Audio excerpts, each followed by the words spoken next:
Well, folks are going to learn today. Stop summoning things, especially Black urban legends. Thank you. Big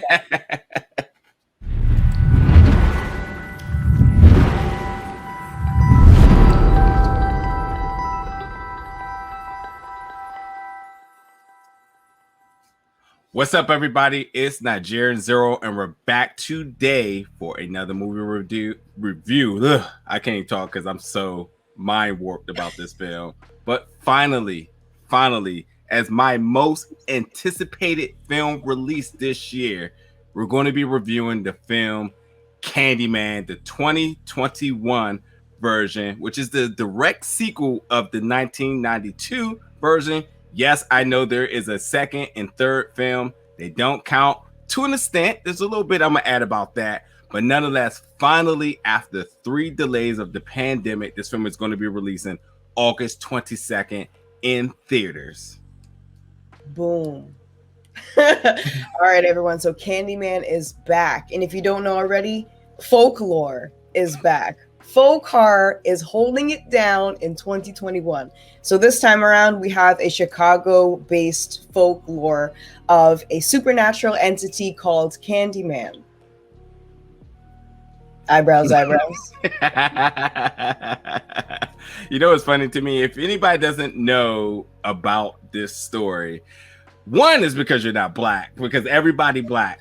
And it's so funny to me that most times in the Black community, we hear stories and we remix it a billion times. Mm-hmm. But this story is the most consistent story across all time that everybody knows who and what Candyman is, and do not mess with this guy. And I gotta say, as an adult now, I feel accomplished. I was able to get through this film with both my eyes open because I was a little worried for a second. I've been anticipating this for so long, and then I was like, well, actually, do I want to see this? Because I'm trying to tell you, the Candyman has traumatized me as a kid, and just to see this film come back and be handled in the way it's been handled, I'm so appreciative of it, and I'm glad, and I absolutely love this film. I cannot wait to watch it again. This is our first time watching it, so this is going to be our review. Mild spoilers, because there's some things that I just do not feel like there cannot be avoided in this story in regards to the plot that we need to relay to you all. And the first thing I'm gonna jump off by saying is the middle two films, the films that we're going to say don't count. The only reason why they do matter to me is because of the main character in that film, which is mentioned in this film, Helen, who's also who's also in the first one.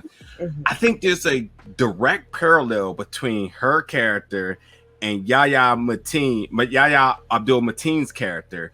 And while we've seen in the second and third one that she was obsessed with Candyman and in love, which motivated her to really build her thesis paper on urban legends, where we see his character in this film, which we'll come back to in a second, who is obsessed with this legend because it motivates his art. And because he is an artist who likes to look into the urban and Black community and find purpose and find stories that aren't being told, stories that come from pain and hurt, and it motivates his art. And he stumbled across Candyman, being the only person in the entire world, Black, who do not know who Candyman is, which is exactly why he got a big cup of karma for it. But nonetheless, this was the driving factor into him want to know more about this urban legend, as dangerous as it is. So that's why the second and third one, I feel it's not just a complete wash, but I think that you can watch the second one and the second one in particular and say like, oh, I see how this character kind of parallels this character. Absolutely. So. That spoke to my soul a little bit, Najee. I'm not even going to lie. you could have taken the words right out of my mouth. Not absolutely necessary for this viewing. Although I would say maybe that's just because I'm a fan. definitely try with the OG before first viewing. If not, this is a great motivator to send you backwards. But for more, context, a little bit of a richer, feathery outskirts of the story, 2 and 3 are very necessary in that case. But not to get the full experience here. I think the experience just is contained within itself in this one movie. Yeah. Just wow. I think the first thing I said when the credits rolled was excellent. Yes. Excellent. Yes. Period. I want to talk about the plot real quick, and because you brought the word you brought up, excellent, and I have to say that Tony Todd, after all these years, is so synonymous within the horror community, and obviously to this character Candyman, that seeing him, I was just like, excellent. Because it's just, it's something that we can't take for granted. 92 is a long time ago, and there's no telling what could have happened in this many years. So for him to reprise his role, definitely gave me chills. It definitely tapped into that childhood trauma. But I was in disbelief. Yeah. I did not think. I mean, of course I heard the rumors, but I'm like, yeah, okay, like, yeah, let's be real. Yeah. But it's, lo and behold, yeah, incorrected. And I think that's always a good sign for the loyalists and for just anybody who may be reserved about a sequel, is that whenever you bring in an original actor, most people will not sign on to something unless it's handled right. And yes, Jordan Peele has been on fire within the genre of horror, so that's another good sign. But like, when you're able to bring Tony Todd back in, it absolutely speaks volumes about how this film is being handled. So seeing him really gave me chills, both in excitement, both in fear. Hearing his voice, ooh, it was the voice, man. It was the voice. Yeah, that last scene, But characters obviously coming back because it's a sequel, obviously, but also, you gotta look at people like Vanessa Williams, who also reprised her role. So it also tells you that the story also comes full circle. That you also got to say, like, okay, cool, because as much as we appreciate this franchise, it's always the matter of like, well, do we need this? Sure, we may want it, but do we need this? And I think whenever you're able to bring people back and again get them to sign on when they don't have to, when they don't have to co-sign for this, when they do, it's a sign of like, okay, this is going in the right direction. And that's where I felt with this, where I'm like, I am totally happy that this happened, and I'm utmost more than just pleased that this was handled in the right way, bringing the right people back, telling the right story, and giving us a lot to look forward to in the future. Because this as a child, I wasn't able to really process the origin story of Candyman, besides just me being scared. Like, I don't care whose side he was on back then. I wasn't messing with this guy. But kind to see him now in a different life shows us, especially with the societal ties, that there's a lot to go forward with this character. This, shall I say, man, this is gonna be the hot take of the whole review. But this hero, potentially, or anti-hero, I mean, however you want to label it, but hero definitely surrounds this character now, because hot take indeed. He is he's not acting in just the brainless, malicious way. Come to find out, he's actually acting. Yeah, he's actually looking to bring vengeance upon not only the folks that did him wrong, but the folks that do us, our people, wrong. And sir, I'm sorry that I was scared of you for so many years, but I'd like to just circle back real quick and just undo all of the mean things that I've said with this character as a whole. But you still not saying your name. Miss me with that. But I can appreciate from over here, way on the other side of the. Actually, I got a mirror right here, guys. Not looking at mine. But anyway, I wanted to circle back to what you said about bringing back our original talent. I do think that, this is clearly a great story, a great new chapter of a story, but a new story in its own. it was held in the right hands, yes. And I also think that the original talent recognized that. But I also know that the original talent recognized this whole thing as kind of like a moment in a really important time, especially because this film has been on hold for so long, and just adding to the dramatization. We needed this film before, the world reacted the way it did to what happened. Okay. But I think people and this previous talent specifically understand how much of a moment this is, and to not be part of that when they were here originally would almost not be a disservice, but it would be a shame to miss it.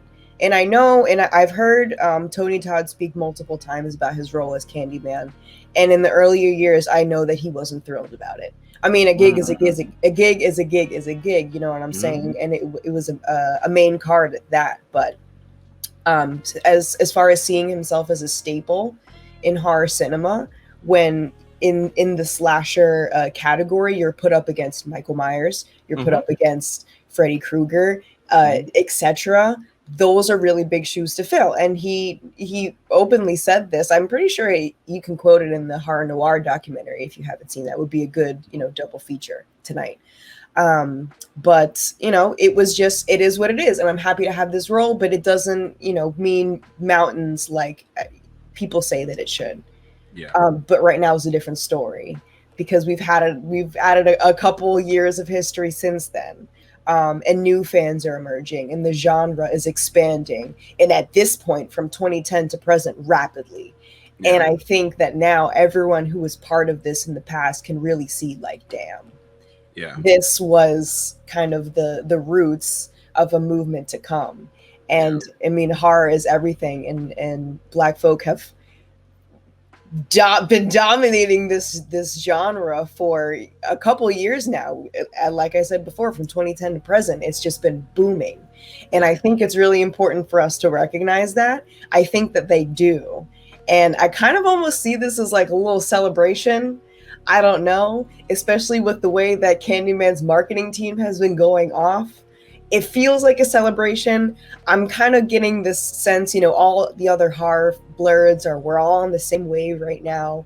And, it's this shared agenda, and it feels really good. And I know that Tony Todd, Vanessa Williams, and other Black horror actors from the beginnings of this era were like, this is a great time to be a horror blurred. Hello. Yeah, and I would challenge that statement with what he said. I think it's a humble statement. I think he's the type of person who would take that stance. But I said this the other day, a little off topic, but yeah, sure. Freddy and Jason are some of the most synonymous figures within this genre, especially subgenre of slasher. But if Candyman isn't in this conversation, then you're not mentioning it. And the reason why I say that is because it's in the era where it was easy to get a cult following. There was many films that didn't, right? And sure, we know about some of these films, but did we actually watch them? Is the question. And I think questions like, films like when you like the most popular genre of all time is action, superhero, stuff like that. So when you think about something like Steel, which is the Shaq movie, is like, yeah. Some of us are aware of this, but like, do we? And the movie's not good, but it doesn't matter when you have a cult following. We'll put it on a pedestal of like, oh, this movie belongs to us. This movie's in our community. No one's claiming that movie, because that just tells you that it just didn't reach those big shoes in which he's talking about. And so that's why I'm saying this is a little bit different, is because folks to this day, this movie could get delayed 5 more years and people still will be waiting for it, because they know how big this is. And also, this is a sign from MGM and them and Universal to say, well, we want this to be in theaters because we know people want to see it. They could have easily went to VOD. They could have easily said, oh, Amazon, we'll sell it to you and throw it on the streaming, because they knew people wanted to see it. And as I stated, this film was delayed 3 times in the pandemic to finally get in its theatrical release August 27th, because they know. And again, Jordan Peele who is one of the hottest names right now. Anything he touches, people are going to say, "Okay, let's see what that's about." But let's go to the cast real quick. So Yahya Abdul-Mateen, who plays Anthony Tony McCoy, who is that little boy who grows up. Thoughts? Wait. The little boy in the beginning. Sorry, I got a little lost. Oh, no. Not in the beginning of this film. In the beginning, from the first one, the little baby. He now grown up. Yeah. Not the little boy, but as the character Anthony Tony McCoy, now grown to be now the new artist, played by Yahya Abdul-Mateen. Thoughts about his performance? Amazing. I mean, okay. The thing that comes across most, the scene that made me say, "Oh damn," maybe not scenes, but those really long looks in the mirror that, like, in the cuts feel like they last longer than they're supposed to. And it's kind of like, for anyone who's watching who's from New York, it's like when you're on the subway platform and you meet eyes from someone going the opposite direction and you're just looking at each other, and it's like we've been looking at each other for too long, but there's this barrier that's keeping it from really being real. So I'm just going to keep staring at this person as he keeps staring at me. And I'm thinking, wow, this shot is really long. I'm wondering how much more scared this guy can get visibly in front of the camera for however long this shot lasts. And I guess it was the tensity of it all, but those long dragging ones, and, you know, acting without saying anything, and really, I don't know, you can be scared for anyone can be scared for 2 seconds on camera with a big screen, but a completely silent, long dragging one is just, I was scared, man. I mean, I might have to tape up my windows with some crap after this. I really don't know. Talking about it is not making it easier either. I'm sorry you have to do this.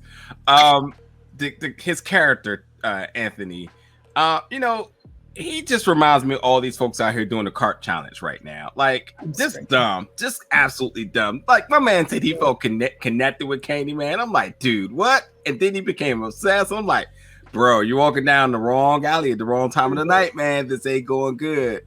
But I will say, in terms of everything that happened in this film, I'm just flabbergasted at how he was never a suspect in anything that went on. Yeah, that's a point. That was my biggest gripe with the character. That I just was like, how? Never a suspect, and also never like desperate enough was one thing that crossed my mind, because, like you said, he's just like kind of falling into this ridiculous premise that is conjuring Candyman through your art, but never really seems like desperate of an artist enough. Maybe we as the audience weren't granted that screen time to really show his struggle, but maybe it was there. But I was just kind of feeling a little bit like, why are you stumbling down like exactly how you mentioned the crate challenge thing? You know what? I think there could have been a little bit more feeling of desperation and as far as artistry goes. Yeah, I do know that being an artist is an absolute struggle, and everybody's looking for the big break. And we'll come something I want to come back to in a second. But like, yeah, I totally agree that like to really go down this journey of where everybody's telling you no, or like, you know, and he happens to be the only person in the entire world, as I said, the only black person to not know who this person is, was like, and live in that same city too. Yeah, exactly. But his performance I thought was good. I thought that the for the film to only be an hour and a half, I felt like they utilized it really well. But I will say, as I almost never say, that if this film was longer, I feel like he really, really could have gave us more into this character, because I think that the connection for the viewers is that we need to connect with him, as you said, of how desperate he is as a struggling artist, and not in the sense of struggling in the sense of like not having content or not having total motivation, but in a sense of rejection, which we saw. And if we was able to get that a little bit more, then we could see why he did some of the things that he did, which he did do some things and was subjected to some things that most people just wouldn't go through, as we seen kind of in the beginning of the film, where he was kind of like, nah, but then and again, he was kind of like, okay, cool, I guess I'll be a beaten horse for a little bit if this presents an opportunity. So like to kind of see that a little bit. Yeah, I agree. I feel like there were some steps previously that we may have missed as the audience. I'm gonna go through a couple other people. Teyonah Parris, who plays his girlfriend. I love her smile. Thought she it was so nice to see her again after WandaVision. Exactly. Seeing her kind of the character develop over the time, I thought over the duration of the film, I appreciated that. Coleman Domingo, who's one of my favorite people and actors. Anytime he speaks, I listen, and I think that his character was one of the ones where I didn't quite see it going that way, but here we are. That's all of us here with that. Not either. Like not even close. I rarely am like, wow, I really didn't see that coming, but I did not. Yeah. Vanessa Williams reprising her role. I will say that the moment when she said, we don't say that name, as they showed in the trailer, loved it. Authentic to a T. And there's some other people in this film. Nathan Stewart Jarrett I know him from this series Utopia, the UK version. He plays the brother of his girlfriend. He is a sort of a comedic role, but also a little part of the social commentary within this film. So I liked how, and which I'm going to get to now actually, is I like how this film kind of set a tone in the beginning. The tone kind of started off with some laughs, kind of gave us a little bit of a dope vibe, and then it started to go into social commentary, which his character was part of the catalyst of that. Then they started talking about gentrification, and then we started getting into how white folks would tell black people about how to express themselves in art, underlined by the theme of they love us, they love what we do, but they don't love us. And also a lot of the dialogue that was used against black people. And that, to me, could be taken a few ways. It could be triggering, it could piss you off, whatever it may be. And I like how they took that emotion and then completely turned the wheel super hard to the left and threw us off the curve. And that's where the horror came into it. And the interesting thing about this is, as many horror films as I watch, I don't know if I watched a film that has gave me this combination in this manner, that gave me a mix of like, do I want to be mad? But shit, I need to be prepared because I'm about to be scared a little bit. And I thought that was a very uneasy feeling in watching that. And that's what I loved. I loved never being comfortable in this film at all. That's the clip. I love that part. That's the clip. I never thought about that order, really. Yeah. I mean, I think we're all used to getting those feelings, but not in this direct order. Yeah. That's a little unsettling now that I'm thinking about it. I didn't think about that. Wow.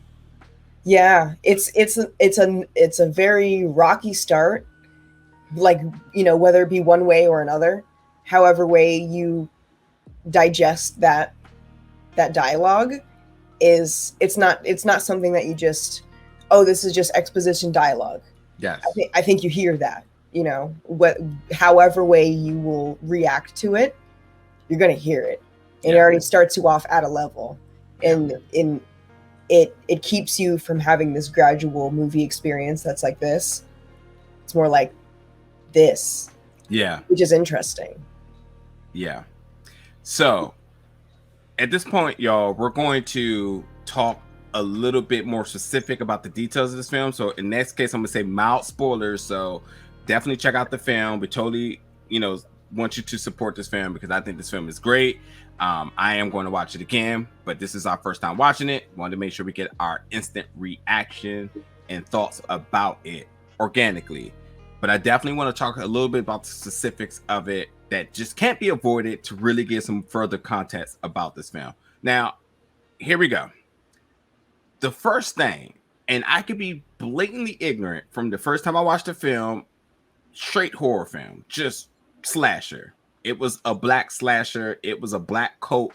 It was a pivotal piece within my childhood, within the black home. That's just what it is. And now that I'm a little bit more invested into films, a little bit more educated about them, now going back into a franchise that I always appreciated yet feared, to now understand the history of Candyman and how this history became not only just history, but current, present, and potentially future, brings a whole nother view to this character.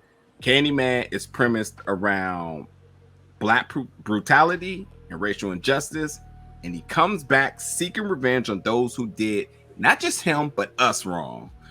Which is interesting because most people think if you call him, that he just comes out maliciously and strikes whoever is available, which isn't true, which is not true at all. So still to this point, when I was drunk, I don't care whose side he was on. I was not messing with him. But it's interesting to know now that Candyman actually has a sophisticated story around him that people can relate to, period. Mm-hmm.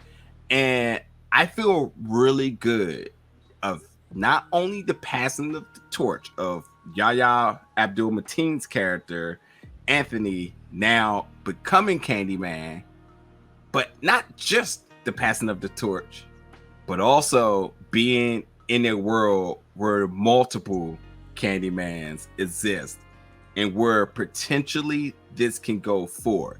And I think it's interesting because if we actually add the social commentary to it, it's like, well, shit, for all the things that's going on in the world, yeah, we probably need 2, 3, 4, 5 of these dudes out here.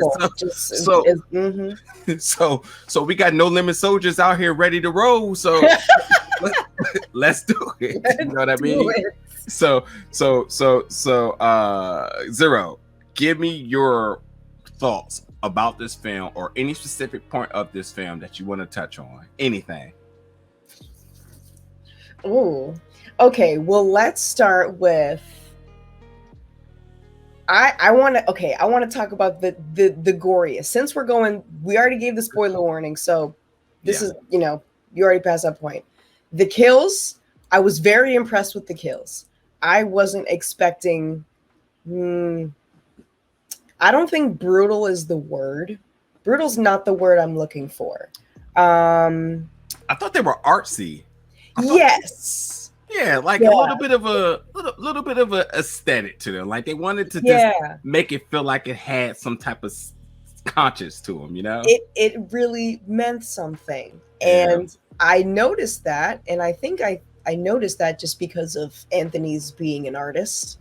But it all felt very methodical and planned out and meticulous, which is not something that we get a lot in the horror genre, like at all. It's usually very stereotypical, but they felt like more like Saw killings in the sense where this is supposed to happen. This is how I'm going to do the thing that I'm going to do. And this, like, now it's just witness it.